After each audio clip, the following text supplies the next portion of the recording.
मिस्र में इस तरह से हुआ कि एक शख्स मस्जिद के अंदर दाखिल हुआ, नमाज हो चुकी थी, जमात हो चुकी थी।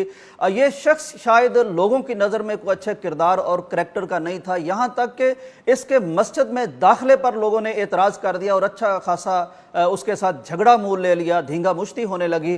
जो आवाज़ अरबी में मैं सुन सका हूँ इस शख्स को मस्जिद में रोकने की, इसे कहा जा रहा है कि शारिबल खम्र, तू शराबी आदमी है, तेरा मस्जिद में क्या काम है, तेरा अल्लाह से क्या ताल्लुक़ है, नमाज से तेरा क्या काम है, तेरा मस्जिद में दाखिला ही ममनू है।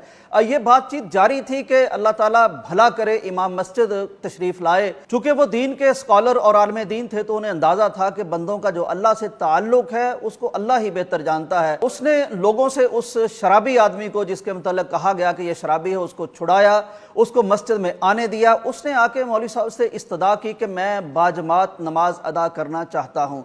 मौलवी साहब ने बड़ी कमाल शफ़क़त और मोहब्बत के साथ उसकी रहनुमाई की। पहले तो उसे वज़ू खाने ले गए, उसको वज़ू का बड़े मोहब्बत और प्यार से तरीका समझाया, उसे वज़ू करवाया। वज़ू करने के बाद चूँकि दो ही आदमी थे तो दो आदमी जमात शुरू कर दी। एक तरफ इमाम साहब खड़े हो गए, दूसरी तरफ ये शख्स जो देखने में बेचारा बड़ा गरीब और बहुत कमतर तबके का लगता है तो ये खड़ा हो गया। अब इमाम साहब ने बाआवाज़ बुलंद नमाज पढ़ानी शुरू कर दी। सूरा फातिहा पढ़ी गई और उसके बाद तिलावत की गई, सजदा किया गया। जब दूसरा सजदा किया तो देखने वाले हैरत ज़दा रह गए कि दूसरे सजदे के बाद ये शख्स नहीं उठा। इमाम साहब ने समझा होगा कि ये चूँकि एक मजहूलुल हाल किस्म का आदमी है तो मैं तो नमाज को मुकम्मल करता हूँ।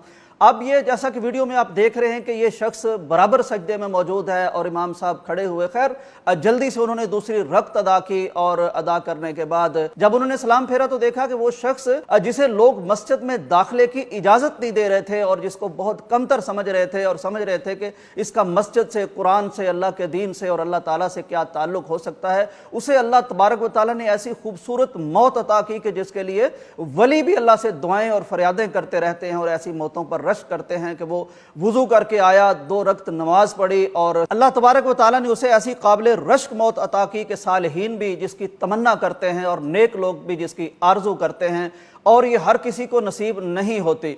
नाज़रीन इकराम, में उस आलिम दीन और स्कॉलर को भी सलाम पेश करना चाहता हूँ कि जिनके दिल में दीन का वो लुत्फ बाकी था, जिनके दीन का वो सच्चा फ़हम बाकी था और जिसको पता था कि ये जो ज़ाहिरी हुलिये होते हैं, ये जो ज़ाहिरी कैफियतें होती हैं, ये जो गुर्बत और अमारत होती है, ये जो ज़ाहिरी आमाल देख के हम किसी पर फतवा लगा देते हैं, अल्लाह के यहाँ मामलात और ही होते हैं। कुछ मालूम नहीं होता कि किसकी कदर व कीमत मेरे अल्लाह के यहाँ क्या है। उन्होंने ना